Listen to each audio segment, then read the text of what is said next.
આજે છે જલઝીણી એકાદશીનો એક પવિત્ર દિવસ અને આ દિવસે એક ભક્તો એક ભગવાનને એક નાની નાની હોડીઓમાં એક બેસાડીને નદી તળાવમાં જળ વિહાર કરાવે છે. આ ગામડાઓની અંદર પણ આ પરંપરા ચાલી આવી રહેલી છે અને કીર્તન હોય, ભજન હોય કે આરતીના એ સ્વરો સાથે એક આમ આખું વાતાવરણ જોવો ને તો આમ ભક્તિમય બની જાય છે. ખરેખર તો આ જલઝીણી એટલે ભગવાન સાથેની એક જળ યાત્રા છે અને આ ભક્તિ અને એક અનોખું એક આનંદનું એક મિલન છે.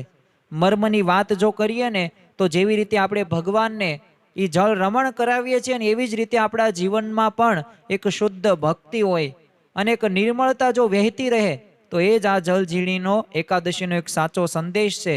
તો આપણા જીવનની અંદર પણ આપણે એક શુદ્ધ ભક્તિ, એક ધર્મ, જ્ઞાન, ભક્તિ અને વૈરાગ્ય સહિત એક નિર્મળતા વહેતી રહે એવી આપણે ભક્તિ કરીએ, એ જ આજના દિવસે પ્રાર્થના. જય સ્વામી નારાયણ.